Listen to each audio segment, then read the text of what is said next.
Hello, my name is Christian Jones and I'm a journalist within Manx Radio's newsroom. Now, a mother who has been campaigning for nearly a decade to have full parental rights for same-sex couples has welcomed a planned overhaul of Manx legislation. Sue Harper has 2 children with her partner Sara, but due to existing laws, only Sue's name is listed on their birth certificates. But that could change if MLC Tanya August-Hanson's private member's bill on human fertilisation, embryology and legal parentage and surrogacy arrangements is successful. Sue told Manx Radio the last 10 years have been full of broken promises from politicians. In 2014, I approached Alan Bell, the Chief Minister. I was pregnant at the time. I'm in a same-sex relationship. We'd been through 3 or 4 years of IVF and we were finally blessed with a successful pregnancy with my daughter Lily, who is now 8. I approached Alan Bell because we realised that when registering the birth, me as the birth mother could go on the birth certificate, whereas my partner, Sara, could not go on the birth certificate, and she would then have no automatic rights to Lily. If anything happened to me, then, unfortunately, Lily could literally be taken away from Sara, with Sara having no rights. We had all the IVF treatment in the UK, so when you go to the treatment clinics, you sign paperwork to say any child born out of that IVF cycle, you are both legally parents and you both have legal responsibility, for your own security and for the security of the child as well. So if we were in the UK in 2009, both same-sex parents can register births, both be on the birth certificate and both have equal rights automatically. That's not the case over here. So like I say, in 2014, Alan Bell did promise that this would then go through. There was no sort of resistance. He did say it might take a while. And in 2014, he said it might take up to 2 years. So since then, I have been, in contact with numerous people in the government, with the Attorney General's office, with Director of Policy and Strategy, many, many different people over the years pushing this, asking for updates. I've been told in lots of detail, lots of dates, where things are up to, when it's going to be law. Yes, it's an active piece of legislative work. Nobody's ever said no. And the end game for myself and my family, we've now got 2 children, is for us to be able to re-register our children. So Sara is on the birth certificate. Unfortunately, none of this has ever come through. So all the deadlines have passed and all the promises of, nothing's actually come to fruition until Tanya August-Hanson put it through as a private member's bill.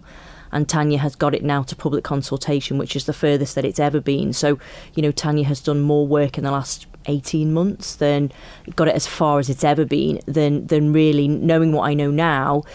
In the last sort of, decade, really, like you say, that the more work's been done. So Tanya's really pushing it through and it's now to public consultation, which obviously I'm really, really grateful for. And I'm hoping it's going to become law, because I know the same-sex couples are being told by solicitors over here that they need to pay £3,000-4,000 to get parental responsibility for the second parent to have equal rights to that child. When on the reality, you can do it yourself. I paid on my second child, we paid £66 and did it ourselves.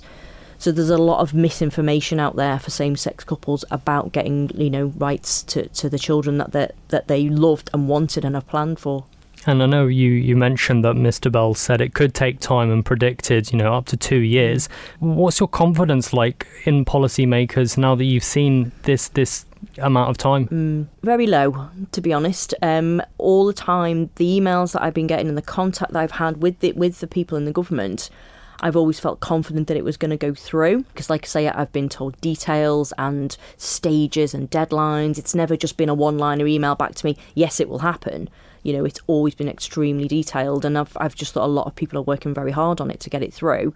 However, knowing what I know now, and all the work that Tanya's put in over the last 18 months to get it where it is, I now think that a lot of that has just been lip service. I would have rather if somebody told me the truth. Actually, it's sat on the back burner, and I have been pushing. Every few months I'll drop someone an email, and then if somebody leaves, I will say, well, who's taking this forward? Go around the houses, find out who the contact is. And, I've been told now that a lot of the people that I have spoken to actually haven't really had a lot to do with it, so that doesn't really sit well. And just looking at the actual process and what impact that's having on you and your family, I mean, do you think that this whole process has been overcomplicated for something that is so impactful for you as a family, but also your children? obviously, I know I'm not a lawmaker, I'm not a policy maker, and I know Tanya's put a lot of work into it. It's a very technical piece of work. And there are other things within the Act that's gone to public consultation. But for me and my own family, we just want what everybody else, what every other couple has. Children born to same-sex couples, they're never an accident, they're never unplanned, they are wanted, they are loved. You have to go through IVF. It's costly, I don't even want to begin to think the amount that we spent. There's a lot of heartache involved with a lot of it as well. And then to go through all that and be told, actually, this child, you don't have any automatic rights to this child that you've gone through all this pain to have. It is a kick in the teeth, and in this day and age, it does seem very wrong. And the only thing that we wanted was security for the children born from our relationship, and security for my partner to have rights to those children. And I don't think it's too much to ask in this day and age. Like I say, in the UK, 2009, this became law. So we're quite far behind other places. And Tanya, if I just come to you now, you appear to have done more in 18 months than has happened in quite a significant amount of time. I know you've previously said this isn't about you, but from a legislative council standpoint, if someone has been asking or trying to push for this to go ahead and they're constantly being told yes, but nothing's actually materialising, I mean, do you think that is an acceptable standpoint for the government? I think that government needs to be very, very realistic with people that are calling up that care about certain piece of laws like this one, about how long these things are going to take. I mean, what you kind of have to factor in is that there is sort of changing priorities as well from one administration to the next, and I know the Department of Health and Social Care, I'm a member of that department and I'm responsible for its legislative programme. So feeling like looking at that legislative programme, seeing everything on that legislative programme being, extremely important and,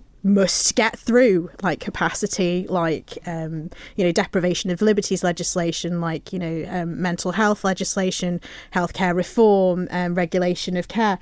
All of these things are extremely important. This sat alongside that, and I sort of saw it and thought, okay, where is it up to? Found out where it was up to, and then just sort of like took it from there. So there was some work that had actually gone into producing this piece of legislation before I got hold of it. There were drafting instructions, so basically sort of giving a brief to a drafter before something's produced.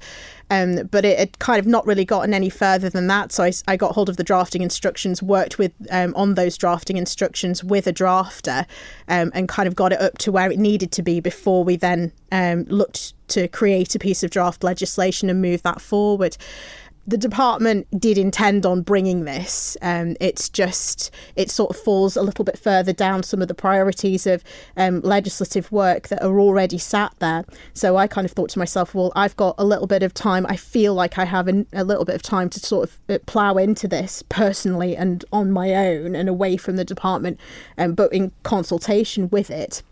To try and pull this together and move it forward. So I might as well just go off and do that if I feel that I'm capable of doing that. So that's where we're up to at the moment, is that, we've got a piece of legislation, a draft bill, that is on the consultation hub, and it's sat there with the registry's piece of legislation as well, with what we call a Keeling schedule. So it shows you like how that piece of legislation would be changed, and then also a copy of that piece of legislation as well, so that you can do sort of a cross comparison. So there is quite a lot that's gone into it. I've tried to make the questions as unbiased as I can, but it's very, very difficult to try and get it to where you would like it to be, but I've tried my best, which is all that I can do, I suppose. You did say earlier this week that the changes are long overdue. A public consultation is now out, and you're requesting responses from that. But just looking at something that Sue brought up earlier, she was quoted, £3,000-4,000 for a Manx solicitor to go down the route of registering parental responsibility, which, if I'm not mistaken, costs you £66 to actually do and submit. Yeah. I mean, does that concern you at all, that people are taking advantage of these grey areas as this piece of work makes its way into law? They're seeing a loophole and using it. it's not clear at the moment. I mean, what a lot of people don't fully understand, and certainly I've seen a couple of the consultation responses so far, because I'm keeping a track on it and sort of, watching how all of this is unfolding and what people are thinking.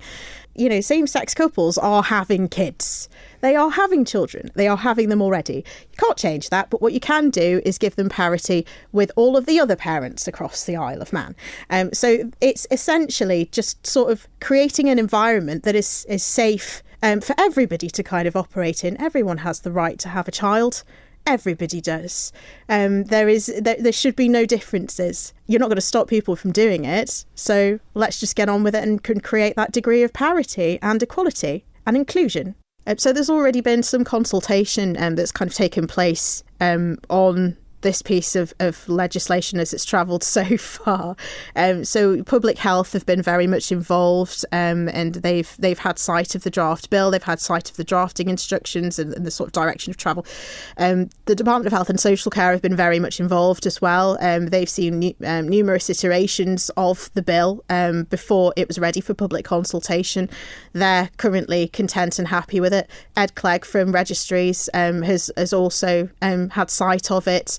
And he's currently very happy with it. In fact, he was there when I got leave to introduce as well in Legislative Council, so he was there and present in support of it.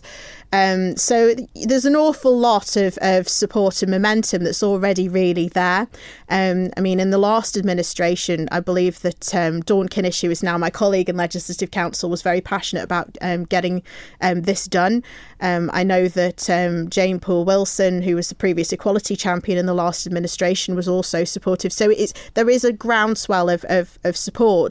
But I think it's really, really important that people across the island, regardless of their orientation, I think it's really important that they do respond to the consultation. They do make their views known. What kind of Isle of Man do we want? What do we want to see? I think that this is part of that conversation. Do we want equality? We started this in 2012, started IVF. And my first child was born in 2015. Our second child was born in 2020. So between 2012 and 2020, yes, we've had 2 children. What people don't see is how much we have gone through to get those children. Lily was our 10th round of fertility treatment. And Ella's was then another 5 after that. Within those 15 rounds of treatment, we had 5 miscarriages. So, and I think we probably lost count at around about £20,000 because it's all private treatment in the UK, adding off-island flights, hotels, everything like that. But we knew how desperately we wanted children, and we were not going to stop until we had children. Now, a lot of people are not as fortunate as us. They cannot carry on for different reasons, or they don't want to. It's too stressful. It's too hurtful.